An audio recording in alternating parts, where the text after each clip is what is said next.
welcome to another Vlogmas video from me, Lauren, from Lauren and the Books. Hope you're all doing well. Christmas jumper. This is, it's not a Christmas jumper, right? It's a winter jumper. It's from H&M a few years ago. It says Winter Wonderland and it's got like these sort of like mountain scenes. Those are my boobs. And it's sweater material. So although it's not Christmassy, like it's definitely winter jumpery and it's very, very comfy and cozy.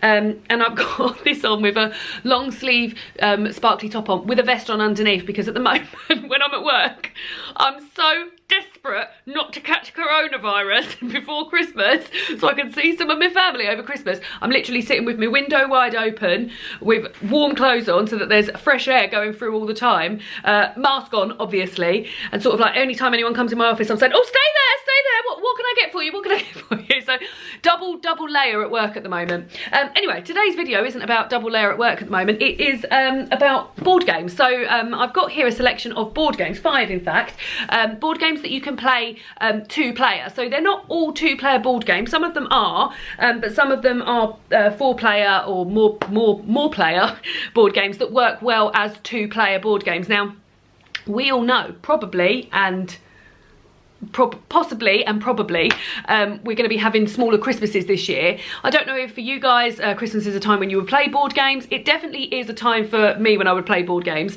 and it might be that you're in a bit of a smaller Christmas situation, or you might want to buy one of these as a gift, or you might be spending more time at home. You might not be able to socialise with your family. There's all sorts of reasons, but David and I ordinarily between Christmas and, well, normally we have like big groups of friends. We play board games with my family, David's family. Board games are a big part of our Christmas, but this year I thought I would do like a little 2-player board game thing because, as I said, Christmas is going to be smaller for most this year. God, I've really hashed about this. We're 2 minutes in and I haven't even shown you one board game yet. So let's start off with this first one, which is called Honeycombs.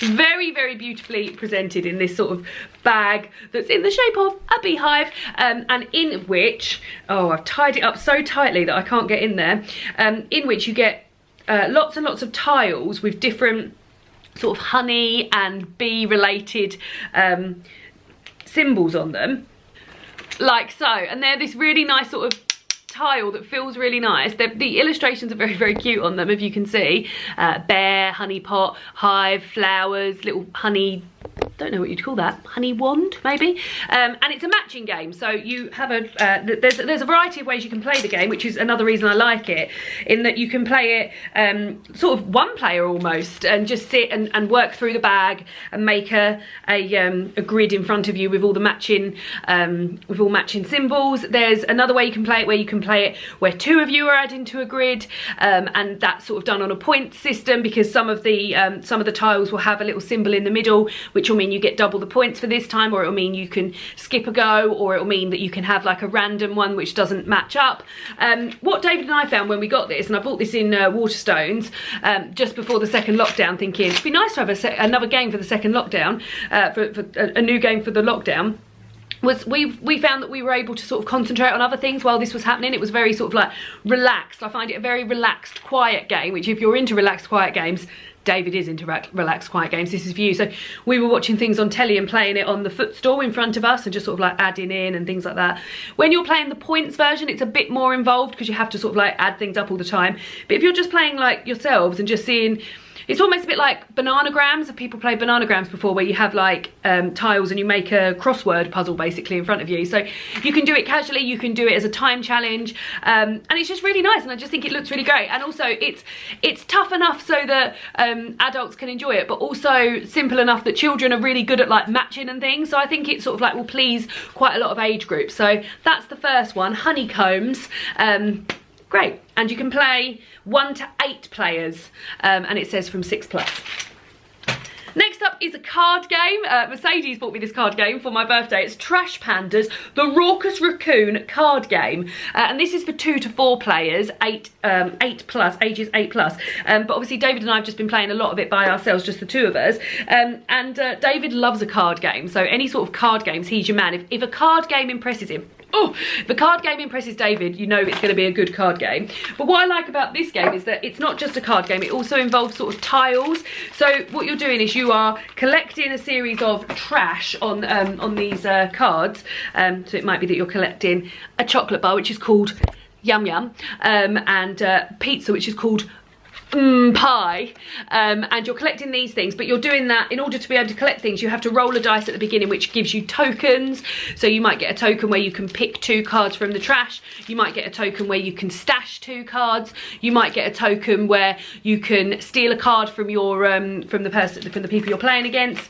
And as you play it, you sort of have to. It's a bit dumb. You have to roll a dice, and if you roll the same token twice, then you're not allowed another go. So you have to just, that's the end of your go. So it's like, how far are you going to go with it? But also you want to be able to stash things. It's really, really cute. It's made by the same people who make Sushi Go. So if you're into Sushi Go, I think you'd definitely be into Trash Pandas. And it's just added, like, just the fact that it's a card game, but also, like, I feel like the tokens just add like another level to it. When we looked at the instructions, I was like, oh, this is confusing, but literally like one read through the instructions. What I find more and more with card games made by people like Sushi Go, made by the people who make Exploding Kittens and stuff, is that their instructions are so well done, in that you read it through and you're good to go. So if this is a really quick one that you could pick up really quickly, and like I said, you can have it from like 2 players, but it does go up to 4 players, and I really, really enjoyed it. And like I said, David's really into card games, but he's quite particular and he really, really likes this, so well done. Oh, look, speaking about how good those instructions are, I've actually let them out of the box. Next up is another card game that another booktuber, one of my lovely booktuber friends, bought me for my birthday, and that's Battle Line. Jen Campbell bought me this, and you may well have seen her playing this on her Instagram stories, or on, I've just actually recently just seen that she bought it for Jean. I was watching Lauren's vlog. This is niche. I was watching Lauren's vlog and saw that she bought it for Jean for her Christmas present as well. So this is really good.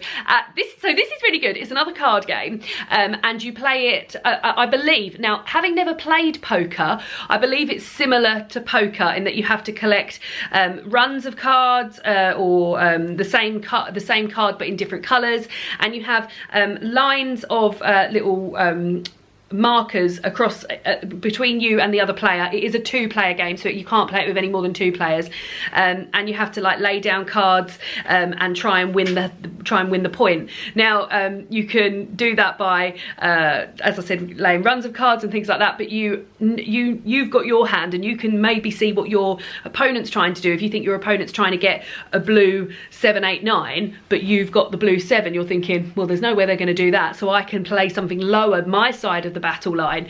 It's just really good, and we get really involved with it. This is another one David really loves. David, you say it off camera that you love this? Yes. Is this your favourite? I think so, yeah. He thinks it's his favourite. He really, really loves it. And again, it's another sort of like quieter game that you can play, whereas I would say Trash Pandas probably isn't a quieter one, but this one is a quieter one, and it's really, really great. And yeah, it's for 14 years up and for 2 players only, but I quite like that it's specifically for 2 players. It feels very well done for 2 players. So on to the next 2-player game. This is a more recent one. This is Patchwork. Now this is the Christmas edition, and this is a game that is made for 2 players. So you get grids of a patchwork board. Now there's so many pieces to this, I have to be so careful not to spill anything. You get a grid like this, and you have to fill it up with different patchwork pieces while you work your way around a board. Now the aim of the game is to get as many buttons as you can, and some of these patchwork pieces have buttons on, which you count at various points throughout the game. It's a sort of mix between Tetris but and maybe dominoes or something, like trying to fit things in but trying to do it quite logically. I guess it's just Tetris. And what I really like about this one is that it's a Christmas edition, so every single little bit of patchwork looks like a little present, and it's very, very cute. But yeah, there's different aspects to it that I like as well. The fact that you can't just go sort of wild and just think, oh, I'll have that piece and that piece. Like, there's a neutral piece that works its way around the puzzle pieces, and you get a choice of 3, and you have to sort of like speculate to accumulate, because you want to be able to get the bigger pieces, but you need the buttons for the bigger pieces, so you've got to spend the buttons, but you also need to have the buttons at the end of the go, because that's what is going to get you the points. And yeah, there's just a whole lot of different things to it, but like very enjoyable. Again, quite quiet to sit around and play, and that's made for just 2 players, and it says from 8+. So yeah, very well enjoyed. And then the last game is a game, again, that's been recommended by Jen, so you may well have seen this on her channel, and that's Quacks of Quelinburg. Now, I've just recently seen that there is an expansion pack out to this. I don't know if it's over here in the UK yet, but they've done an expansion pack. This is a fantastic game, and it is not just for 2 players, it's for 4 players. However, David and I have only played it 2-player, because we only bought it recently. The best way to explain this, I guess, is to say that it's a game of luck, but also of sort of daring. You get a this potion pot put in front of you, and you are pulling out little bits of little potion ingredients out of a bag. So you do that, you don't know what's going to come out of the bag, because the bag you can't see, and you're pulling things out, and there's certain ingredients in this bag which will make your potion explode, which means you won't get as many points, or you won't be able to spend as much at the market to buy more ingredients for your pot. And you're doing this at the same time as the person you're playing against, or the people you're playing against, and it's just really exciting. Now, what I really like about this is that it's got the sort of standard game this side, and the standard ingredients you can buy, but you can sort of like upgrade it. So the back so the back of the board, I haven't played yet, but it's supposed to be a bit more complex, and then there's different stages of like the ingredients. So like if you wanted to play like with the ingredients with set 1, you can just do this with the books, that tells you what the ingredients do, but you can flip them over and play another way. So there's lots more to it. I feel like it's a game with real longevity, and it's really fun. And David and I spend ages sort of agonising over, are we going to go for another ingredient? Like, I've got this many things in my pot, is it going to explode? Is it not going to explode? Oh, I know this bag has only got 5 chips in, and I know that I bought a 4 toadstool in there, so that's got to be in there. Is it worth doing it? There's just so many aspects of it that we really, really like, and I think it's really fun. And as I said, playing it with 2 players is great and really, really enjoyable, and I think you'd get even more enjoyment out of it playing it with more than 2 players. So yeah, it's good for all. So those are 5 of my more recent, well, very recent, they're all ones that I've discovered in the past sort of like 3 months, 2-player board games. Let me know what 2-player board games you enjoy playing, card games, board games, anything like that. Would love to hear it, and I'll see you all again tomorrow for another Vlogmas video. Goodbye.